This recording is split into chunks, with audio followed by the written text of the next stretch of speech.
Dans l'actualité de ce soir, le ministre de l'économie et des participations a procédé à l'inauguration officielle de 2 nouveaux scanners dernière génération à bagages, une acquisition qui vient renforcer et optimiser les contrôles douaniers au niveau de l'aéroport de Libreville. Les temps forts de la cérémonie avec Patricia Lidimouele et Syria Karis.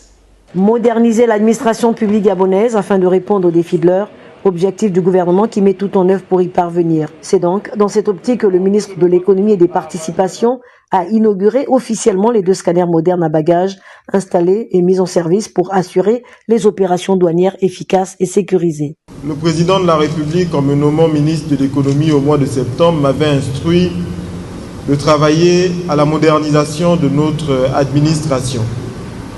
Nous permettons à notre pays de se doter d'équipements qui permet d'assurer la sécurité aux frontières, parce que nous sommes ici à une frontière, mais également de travailler à la lutte contre la fraude douanière, puisque par ces équipements, nous allons pouvoir détecter de façon plus assidue des non-déclarations ou des fausses déclarations qui auraient été effectuées par des usagers. Ces équipements de contrôle de dernière technologie viennent ainsi optimiser le travail quotidien des douaniers. Ces équipements récemment acquis et installés par la Direction générale des douanes et douanes indirectes marquent une avancée significative pour notre administration à travers la brigade touristique de surveillance BTS.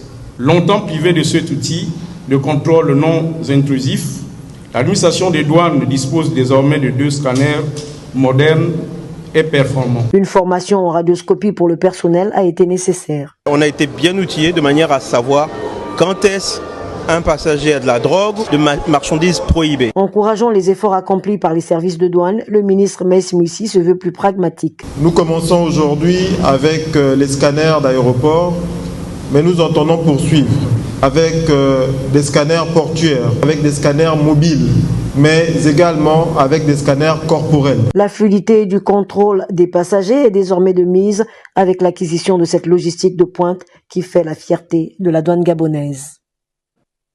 Et en marge de ces travaux de la FIWIC, semaine de l'aviation civile, une série de signatures de conventions a été paraphée ce matin entre, d'une part, les ministres gabonais et équato-guinéens des transports et d'autre part, entre l'Agence nationale de l'aviation civile du Gabon et ses homologues du Cameroun, Congo-Brazzaville, Côte d'Ivoire et Mali.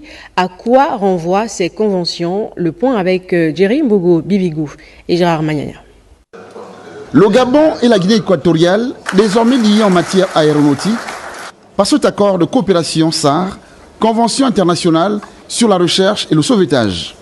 L'accord SAR, c'est une abréviation anglophone, donc Search and Rescue. C'est rechercher en mer et puis sauvegarder. Il faut comprendre que les standards des Nations Unies, c'est beaucoup plus la sauvegarde de la vie humaine. Donc en termes d'aviation, on peut avoir des accidents qui se produisent, mais l'objectif de l'accord SAR, c'est de pouvoir être capable de rechercher et de sauver la vie humaine. Maintenant, les pays limitrophes comme le Gabon et la Guinée équatoriale ont tout intérêt à avoir ce genre d'accord parce que ça peut être un aéronef d'un pays ou de l'autre qui pourrait faire un crash dans les eaux ou dans le pays voisin. On ne va pas attendre que ce pays-là vienne dans l'autre pays pour commencer à exécuter la recherche ou bien la sauvegarde de la vie humaine. Une coopération qui satisfait les 2 parties. C'est un accord qui tombe à propos et qui nous convient, ce d'autant plus que l'OACI recommande ce type d'accord entre les pays limitrophes.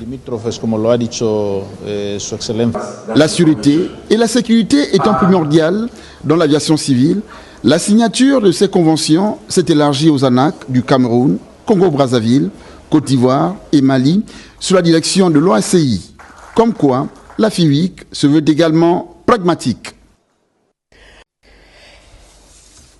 Le secrétariat général du ministère du Commerce, des PME-PMI chargé des activités génératrices de revenus organise depuis ce matin un atelier de renforcement des capacités en déontologie et en rédaction administrative.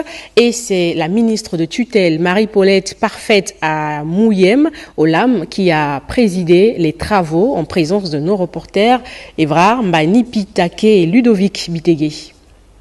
Les principes fondamentaux de l'administration, les obligations de l'agent public et le harcèlement au milieu professionnel constituent l'ossature de ce séminaire atelier axé sur le renforcement des compétences des agents du ministère du Commerce des PME-PMI en charge des activités génératrices de revenus. Un atelier, c'est un échange, c'est une séance de travail qui permet aux uns aux autres d'échanger. Une initiative saluée pour plusieurs raisons. Aujourd'hui, rien ne peut se faire sans des collaborateurs bien formés.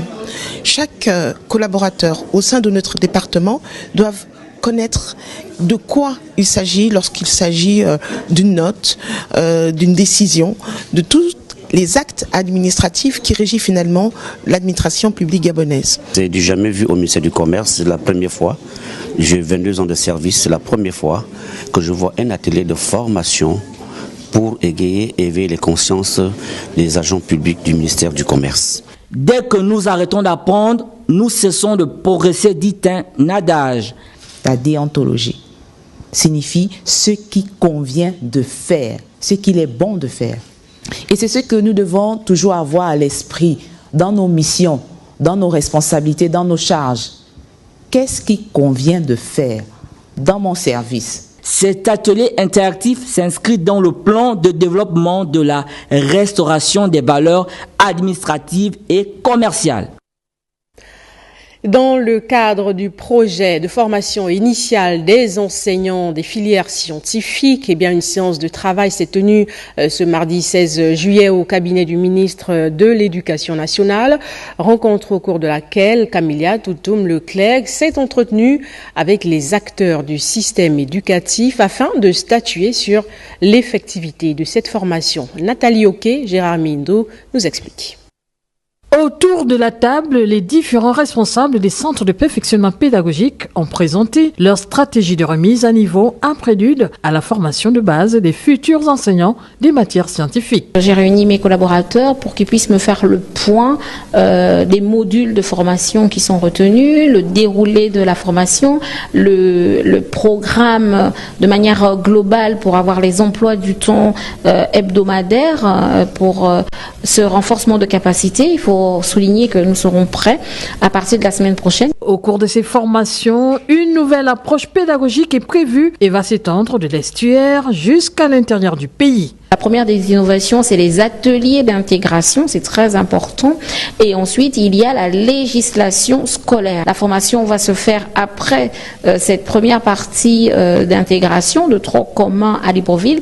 La formation va se dérouler dans les différentes provinces. Ce renforcement de capacité s'effectuera tout au long de l'année avec différents modules à la disposition des enseignants. Nous avons prévu des moments de rencontre qui vont être soit des ateliers de formation, soit des ateliers de renforcement de capacité en un jour, soit des regroupements pour pouvoir traiter de plusieurs thématiques concernant la formation des enseignants. La ministre a insisté sur l'importance du retour des journées pédagogiques dans le but de renforcer la qualité des formations dispensées auprès des enseignants à travers la digitalisation qui est en vigueur au sein du système éducatif national.